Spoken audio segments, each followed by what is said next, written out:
Il était une fois une jolie jeune femme de 20 ans, nommée Elina. On disait d'elle qu'elle était la fille des hôtels de la ville, car elle menait une vie insouciante, s'abandonnant dans les bras des hommes contre de l'argent, persuadée que la vie devait être pleinement savourée et que rien, absolument rien, ne devait l'empêcher d'en jouir au maximum. Tous les hommes, qu'ils soient célibataires ou mariés, désiraient goûter à cette femme qui semblait incarner le plaisir sans remords. Les parents d'Elina, que l'on surnommait les croyants, étaient très pieux. Son père, pasteur et fondateur d'une église florissante, dirigeait avec ferveur une communauté de fidèles, épaulée par sa femme, mais en découvrant le mode de vie d'Elina, ils l'ont reniée, la considérant comme une honte. D'autant plus qu'elle avait déjà couché avec la moitié des hommes de l'église de son père.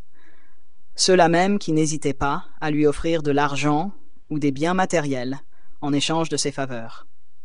Dans son passé déjà lourd, Elina avait subi de nombreux avortements et jurait haut et fort de ne jamais avoir d'enfant, pensant qu'un enfant ruinerait irrémédiablement son corps et l'empêcherait de continuer sa vie insouciante de jeune femme libre. Un jour pourtant, elle commença à se sentir mal, son corps trahissant ses certitudes, et elle décida d'aller consulter un médecin à l'hôpital. Après plusieurs tests, le verdict tomba. Elle était enceinte. Fidèle à ses habitudes, Elina déclara aussitôt au médecin son intention de se débarrasser du bébé. « Docteur, vous savez comment on fait? Sortons rapidement ce bébé. » Mais le médecin, grave, lui répondit « Te souviens-tu de ce que je t'ai dit la dernière fois que tu as eu un avortement? »« Oui, docteur, mais je ne peux pas me permettre d'être mère pour le moment, » répliqua Elina, décidée. Le médecin poursuivit calmement mais fermement. « La dernière fois, tu as eu une complication sérieuse et je t'ai dit que c'était la dernière fois que tu pouvais te permettre une telle opération. Si tu fais un autre avortement, tu risques de perdre la vie, ou ton utérus. Veux-tu mourir ?» Elina, furieuse, cria sur le médecin, l'accusant d'incompétence, puis elle se rendit dans une autre clinique, bien décidée à avorter. Mais après une nouvelle série de tests, elle se vit encore une fois déconseillée de procéder, car elle risquait à nouveau de perdre la vie ou son utérus. Déprimée, en colère, Elina finit par accepter l'inacceptable. Elle allait avoir un bébé, sans même savoir qui était le père. Après de longues réflexions, elle prit la décision radicale de déménager dans une autre ville, loin de son lieu de résidence actuel. 9 mois plus tard, elle donna naissance à un beau garçon. Mais au lieu de ressentir de la joie, elle regardait ce bébé avec un profond dégoût, le blâmant pour avoir rendu ses 9 derniers mois misérables, presque insupportables. Rapidement, elle élabora un plan. Elle allait abandonner l'enfant dans un bidonville et retourner en ville, reprendre sa vie insouciante. Un soir, après avoir pris cette décision cruelle, Elina prit le bébé et se rendit dans le bidonville. Sans aucune hésitation, sans une once de remords, elle le déposa à même le sol, ignora ses pleurs et tourna les talons sans jamais regarder en arrière, ne se souciant même pas de savoir s'il survivrait à la nuit. Le lendemain matin, Elina fit ses bagages et retourna dans sa ville d'origine, mentant à tout le monde. Elle raconta qu'elle avait voyagé à l'étranger et qu'elle était enfin de retour pour de bon. Pendant qu'elle inventait cette histoire pour justifier sa disparition soudaine, le bébé qu'elle avait abandonné pleurait encore dans le bidonville. Ses pleurs, déchirants, attirèrent l'attention des passants, tous confus et terrifiés, n'osant s'approcher de ce petit être. « À qui est ce bébé? Comment quelqu'un a pu abandonner son enfant ici? »« Quel monde cruel !» murmuraient-ils entre eux. Un homme nommé Tony, incapable de supporter les pleurs, se précipita, prit le bébé dans ses bras et le serra doucement contre lui avant de le ramener chez lui. À son arrivée, sa femme Esha fut stupéfaite. « D'où vient ce bébé ?» demanda-t-elle, la voix pleine de curiosité. Tony lui expliqua. « Ma femme, j'ai vu ce petit garçon dans le bidonville alors que je marchais. Je ne pouvais pas le laisser là-bas. Je suis sûre que quelqu'un l'a abandonné. » Encore sous le choc, Esha exprima ses craintes. « Et tu es sûre que personne ne cherche ce bébé? Je ne veux pas d'ennui. » Elle prit le bébé, le lava et s'assura de bien s'en occuper. Tony et Esha étaient mariés depuis 10 ans sans avoir eu d'enfant. Et même s'ils ne savaient pas s'ils faisaient bien en gardant un enfant étranger, ils craignaient aussi que les gens les accusent d'enlèvement s'ils découvraient la vérité. Après mûre réflexion, ils décidèrent de garder le bébé espérant que cet acte leur apporterait chance et bénédiction, et qu'un jour, peut-être, ils auraient leur propre enfant. Ils le nommèrent Adam.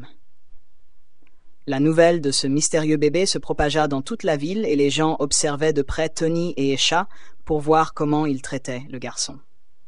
Avec le temps, Adam devint un enfant intelligent et aimant, doux, respectueux et reconnaissant envers l'amour que Tony et Esha lui offraient. Malgré leurs moyens modestes, ils s'assuraient toujours qu'il ne manque de rien, le traitant comme leur propre fils biologique. Cependant, Adam n'était pas entièrement heureux.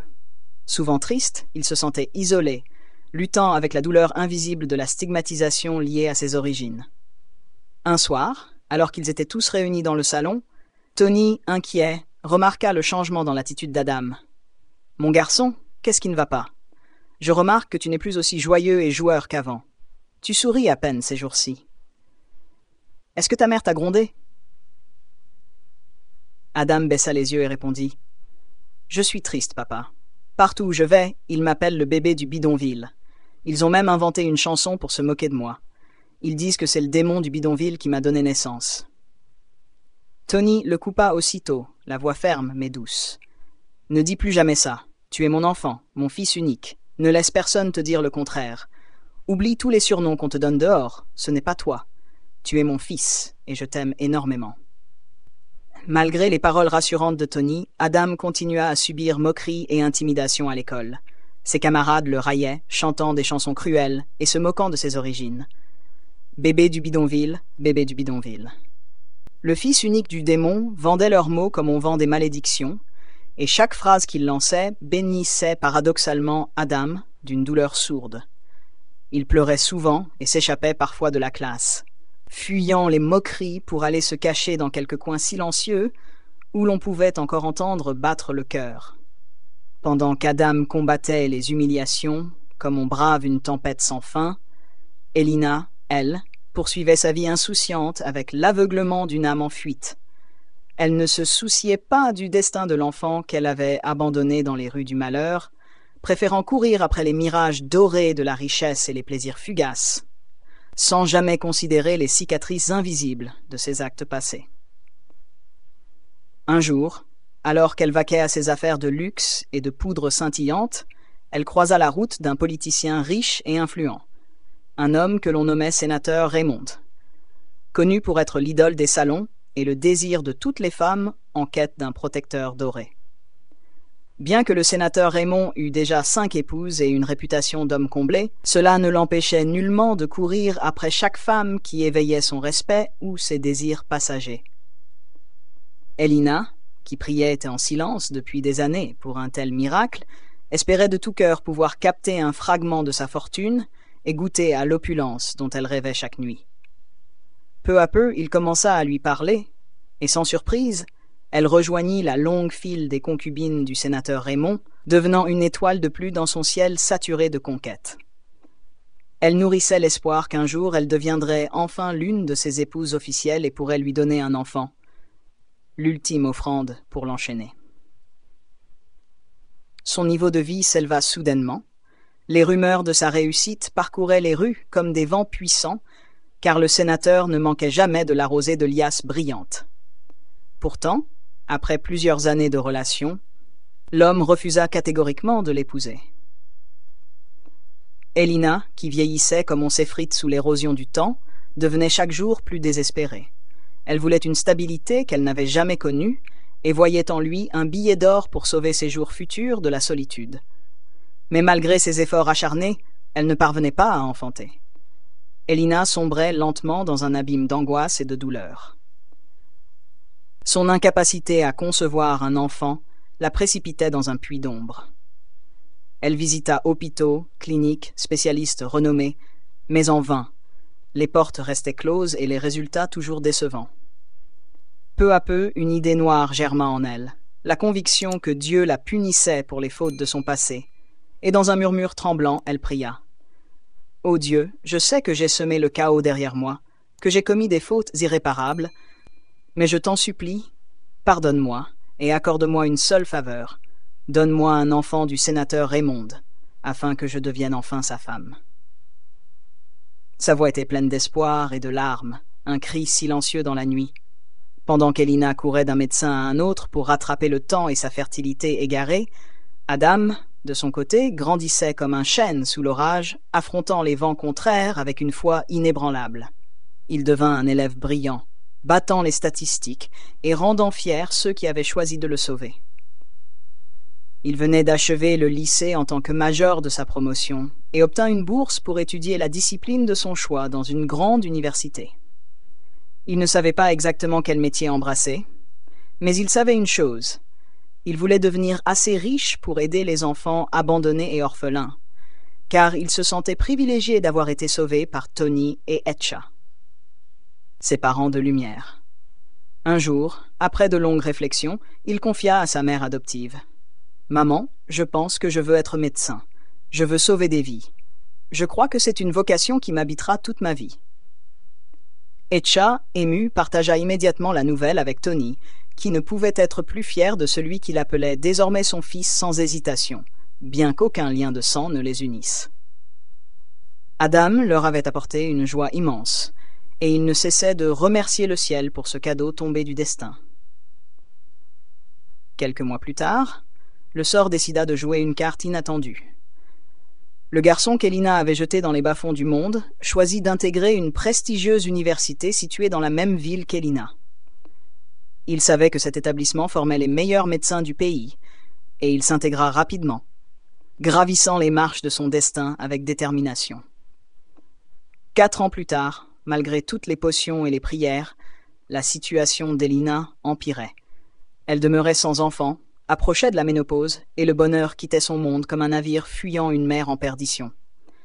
Elle se disait, dans sa solitude de favorite oubliée, « Je ne peux pas rester la maîtresse d'un homme pour l'éternité. Il trouvera une autre femme et m'effacera de sa mémoire. Et s'il mourait demain, que me resterait-il » Résolue, elle se prépara rapidement à se rendre dans cette ville où elle pensait sceller son sort. Mais le destin la frappa en pleine course. Elle fut impliquée dans un grave accident de voiture, son chauffeur périt sur le coup, et elle, blessée, sombra dans un coma profond. L'obscurité envahit son monde, la coupant du tumulte de la vie. Inconsciente sur un lit d'hôpital, elle revécut les visages oubliés, notamment celui de son bébé, et des flashbacks du jour où elle l'avait abandonné dans le bidonville hantèrent ses songes. Elle n'avait plus d'amis, plus de famille pour lui rendre visite, ou poser une main sur son front glacé. Après plusieurs semaines en soins intensifs, Elina finit par émerger, hurlant à plein poumon. « Mon garçon! Mon garçon! Aidez-moi à retrouver mon garçon! Je veux le voir, je vous en supplie !» Elle était terrifiée, perdue, brisée. Les médecins accoururent pour la calmer, posèrent des mains rassurantes sur son corps frêle et veillèrent à sa stabilité. Quand elle retrouva un semblant de force, les médecins décidèrent de lui parler doucement. « Mademoiselle Elina, comment vous sentez-vous aujourd'hui ? Nous sommes heureux de vous avoir retrouvée. » Elle répondit d'une voix faible. « Je vais bien, docteur, merci. Mais où est mon chauffeur? Est-il en sécurité ?» L'expression du médecin s'assombrit, comme un nuage assombrit la mer avant la tempête. « Nous sommes désolés, mademoiselle Elina. Votre chauffeur n'a pas survécu à l'accident. Il est mort sur le coup. » Les yeux d'Elina s'emplirent de larmes. Elle éclata en sanglots, déchirée par le chagrin. « S'il vous plaît, calmez-vous, » dit le médecin avec douceur. « Avez-vous un proche à contacter? Nous devons discuter de certains éléments concernant votre état, et vous aurez besoin d'un soutien. » Elina, à la fois curieuse et rongée par l'inquiétude, demanda d'une voix tremblante. « Je n'ai ni famille ni amis, vais-je mourir? Je suis assez grande pour gérer mes émotions, alors dites-moi ce qui m'arrive. J'ai besoin de savoir. » Face à tant de détresse, Elina affirma au médecin qu'elle avait la force d'affronter la vérité, quelle qu'en soit la brutalité. Alors, sans détour ni anesthésie, le médecin lui annonça « L'accident a endommagé votre colonne vertébrale et vos genoux. Nous craignons que vous ne puissiez plus jamais marcher. » Ces mots furent comme des poignards enfoncés dans sa chair. Elina perdit tout contrôle, se mit à transpirer abondamment, les larmes jaillirent sans fin, et son cœur se déchira sous le poids de la sentence. « Je suis fichue! Fichue! Comment vais-je survivre sans mes jambes ?» gémissait-elle dans un chaos de désespoir. Tandis qu'elle recevait des soins, son prétendu soutien, le sénateur, ne daigna même pas franchir la porte de l'hôpital. Il l'ignora froidement, l'abandonnant comme un objet devenu inutile. Elle n'était plus qu'un fantôme à ses yeux. Il passa simplement à la prochaine femme séduisante disponible, effaçant Elina de sa vie comme une tache sur une chemise. Après 3 longs mois d'hôpital, elle reçut enfin l'autorisation de rentrer chez elle. Elle engagea une domestique pour l'aider à gérer les tâches quotidiennes. Autrefois, Elina avait vécu dans l'instant, savourant les plaisirs de la vie, dilapidant son argent dans le luxe sans jamais penser à demain. Elle croyait qu'un homme riche l'épouserait et lui assurerait un avenir doré. Mais le destin, cruel et imprévisible, l'avait précipitée dans une position inconfortable, précaire. Après de nombreuses tentatives, elle parvint enfin à capter l'attention du sénateur Raymond. Il lui envoya un message glacial. « Elina, ma chère, comment vas-tu? J'ai entendu parler de ce qui t'est arrivé et je suis désolé de ne pas avoir trouvé le temps de venir. Tu sais que je suis un homme très occupé. C'est pourquoi tu n'as pas pu me joindre. Il se pourrait que ce soit la dernière fois que tu entendes parler de moi, car tu ne m'es plus utile. Je te souhaite un prompt rétablissement. » Ces mots fracassèrent le cœur d'Elina. Elle faillit devenir folle. Son ticket de sortie du malheur venait de lui être retiré. L'homme qui promettait de lui offrir le monde avait offert son attention à une autre. Nuit et jour, elle sombra dans des pensées profondes, regrettant amèrement de ne pas avoir mené une vie plus sage, plus stable. Pendant qu'elle affrontait ses douleurs, son fils abandonné, Adam, repoussait les limites de l'excellence. Il venait de terminer brillamment ses études de médecine et figurait parmi les meilleurs diplômés du pays. Il fut embauché dans l'un des hôpitaux privés les plus prestigieux du pays. Tony et Etcha, ses parents adoptifs, n'en finissaient pas de remercier Dieu d'avoir mis Adam sur leur chemin. Leur vie, autrefois difficile, avait changé du tout au tout. Ils pouvaient désormais se dire fièrement « Nous sommes les parents d'un docteur ». Les gens qui traitaient Adam de bébé des bidonvilles utilisaient maintenant sa réussite comme prière pour leurs enfants. Pendant ce temps, Elina, refusant de se laisser mourir, chercha des moyens de se relever. Pour éviter de sombrer dans une souffrance éternelle, elle se lança dans des recherches d'affaires ou de projets d'investissement. Il lui restait encore un peu d'argent qu'elle avait mis de côté durant sa liaison avec le sénateur. Elle se mit en quête d'aide auprès de ses relations. Alors qu'elle discutait au téléphone de projets d'investissement, sa domestique Tina, à l'écoute discrète, mit rapidement au point un plan pour l'escroquer. Elle appela son petit ami un cyber-escroc, et ensemble, ils mirent en place un plan ingénieux. Tina organisa une rencontre entre Elina et son petit ami, qui se présenta avec de belles idées d'affaires. Après quelques jours de réflexion, Elina décida de lui faire confiance. Ils passèrent à la signature des documents pour officialiser leur partenariat. 5 jours plus tard, alors qu'Elina se reposait dans son salon, Tina s'approcha et dit « Madame, je vais vite au marché pour acheter des ingrédients pour le dîner. Voulez-vous que je fasse quelque chose avant de partir ?» Elina répondit calmement « Non, ça va, mais ne reste pas trop longtemps. Pourquoi portes-tu un sac ?» Tina sourit et répondit « Oh, ce n'est rien. Je veux juste déposer quelques vêtements que je ne porte plus aux mendiants du marché. » Puis elle partit, et ne revint jamais. Le soir venu, Elina s'inquiéta. « Où est-elle passée ? Je lui ai dit de ne pas tarder. »« C'est quoi cette histoire ? Je suis affamée. » La nuit passa. Toujours aucune trace de Tina. L'angoisse devint panique. Ne sachant à qui se confier, Elina appela la police, mais ils lui répondirent qu'il fallait attendre 48 heures pour déclarer une disparition. Elle ignorait encore que le pire restait à venir. Elle reçut alors un message de Tina. Surprise, elle l'ouvrit, fébrile. « Bonjour madame, j'espère que vous allez bien. Je vous écris pour vous éviter du stress inutile. Je ne travaille plus avec vous. L'homme dans lequel vous avez investi est mon petit ami. Ensemble, nous vous avons escroqué. Tout votre argent est parti. Ne perdez pas votre temps à nous chercher. Vous ne nous retrouverez jamais. Bonne journée, madame. » Tina et son complice avaient quitté le pays pour vivre leur vie avec l'argent volé. Elina éclata en sanglots. Une nouvelle flèche venait de transpercer son cœur déjà meurtri. Entre son handicap et cette trahison, elle commença à envisager le suicide. À ses yeux, il ne lui restait plus rien dans ce monde. Quelques mois plus tard, incapable de payer son loyer, Elle fut expulsée. Sans amis ni famille, elle devint mendiante. Elle dormit dans les bidonvilles, respirant les odeurs fétides comme si elles étaient son seul destin. Un jour, alors qu'elle mendiait, elle déplaça sa chaise roulante vers une voiture en mouvement, souhaitant que tout s'arrête là. Mais le véhicule allait lentement et s'arrêta à temps. Et devine quoi?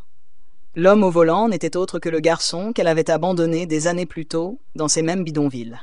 Adam. Il avait failli la renverser avec sa voiture. « Madame, est-ce que ça va? J'espère que je ne vous ai pas blessée, dit-il, les larmes ruisselant sur ses joues. Elina répondit. « Pourquoi avez-vous freiné? Vous auriez dû me renverser, me tuer.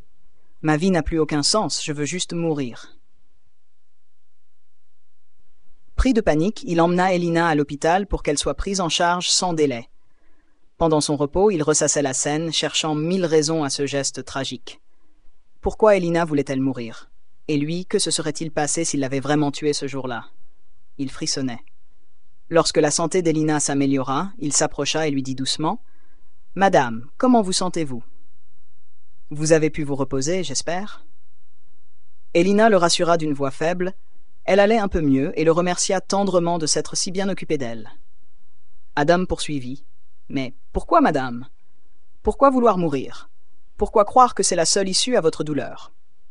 Elina éclata en sanglots, incapable de cacher plus longtemps son secret. Alors elle raconta. Toute son histoire, son passé, son malheur, les drames, les décisions, les silences, jusqu'à ce jour où tout a basculé.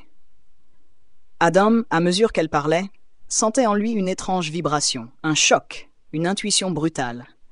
Le nom de la ville, le lieu précis où elle avait dit avoir abandonné un bébé, c'était exactement l'endroit où lui-même avait été trouvé. Il ne voulait ni sauter aux conclusions hâtives, ni nourrir de fausses espérances, mais il pressentait quelque chose d'immense. Il lui promit de tout faire pour l'aider, puis sortit de la chambre, l'âme en tumulte. De retour à son bureau, les larmes aux yeux, il murmura « Si mes soupçons sont justes, alors cette femme est ma mère, ma propre mère. Je ne lui pardonnerai jamais.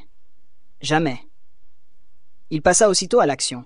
Il fit faire un test ADN, le cœur battant à tout rompre, comme si chaque cellule de son corps pressentait la vérité. Les résultats arrivèrent. Positifs. Elle était sa mère biologique. Il tomba à eux criant un désespoir muet. Tant de questions, tant de douleurs, tant de pourquoi qu'il n'avait jamais osé poser. Il se rendit alors chez ses parents adoptifs, Tony et Esha, pour leur annoncer ce qui venait d'arriver. Il leur confia aussi sa rage, son amertume, son cœur déchiré. Il leur dit qu'il ne ressentait rien d'autre qu'une haine farouche pour cette femme. Tony et Esha l'écoutèrent avec amour et lui dirent avec douceur « Mon fils, tu sais à quel point on t'aime. On a toujours été là, et on le sera toujours. Mais tu dois accepter une vérité. Elle reste ta mère. Nous ne l'avons jamais été. Pardonner, ce n'est pas oublier, c'est te libérer. Dieu t'a béni malgré tout. Ne laisse pas la haine te ronger. » Ces paroles résonnèrent longtemps en lui. Et après mûre réflexion, Adam décida de pardonner. Non pour elle, mais pour lui. Il savait que nourrir cette haine ne ferait que l'empoisonner. Il voulait tourner la page. Il voulait construire, avancer, réparer. Quelques jours plus tard, il retourna à l'hôpital, bien décidé à tout lui révéler. Il brûlait d'envie de lui dire la vérité, d'éclairer leurs ténèbres partagées. Arrivé sur place, il demanda des nouvelles, vérifia qu'elle allait bien, puis s'assit près d'elle, lui tendit une enveloppe. « Tenez, madame, lisez ceci, s'il vous plaît. » Elina, étonnée, demanda d'une voix tremblante. « Qu'est-ce que c'est? Suis-je condamnée? Vais-je mourir? » Adam la rassura doucement. « Non, c'est une bonne nouvelle, mais vous devez la découvrir vous-même. » Elina ouvrit l'enveloppe, l'esprit déjà chaviré. Puis elle lut. Son cœur manqua un battement, ses yeux s'emplirent de larmes. « Jésus, ce n'est pas vrai. Ce nom, c'est ton nom. Tu es mon fils. Oh Seigneur, mon fils est vivant, » s'écria-t-elle en sanglotant. Le cœur d'Elina s'effondra sous le poids du regret. Elle pleura, haletante, et demanda pardon dans un souffle brisé. « Mon fils, je suis désolée. Je ne savais pas. J'étais si jeune, perdue, stupide. Trouve une place pour moi dans ton cœur. Je t'en supplie. » Ils pleurèrent ensemble, émus, perdus, bouleversés mais réunis. C'était leur premier vrai moment, mère et fils enfin retrouvés. Dès lors, Adam et Elina entamèrent pas à pas la lente reconstruction de leur lien brisé. Elina comprit enfin ce qu'était l'amour véritable. Le sacrifice, la rédemption. Quelques jours plus tard, elle rencontra Tony et Esha. Elle ne pouvait s'empêcher de les remercier 1000 fois, eux qui avaient veillé si tendrement sur son fils. Le temps passa, et la santé d'Elina s'améliora. Elle se consacra désormais à une mission plus grande qu'elle, aider les autres. Elle fonda une organisation caritative pour venir en aide aux enfants abandonnés et orphelins. Elle voulait éviter à d'autres ce que son fils avait vécu. Chers spectateurs, quelle leçon tirez-vous de cette histoire bouleversante? Dites-le en commentaire. Si cette histoire vous a touché, laissez un pouce bleu, partagez-la et abonnez-vous à notre chaîne. N'oubliez pas d'activer la cloche pour ne rien rater de nos prochaines histoires. Merci d'avoir regardé et que la bénédiction vous accompagne.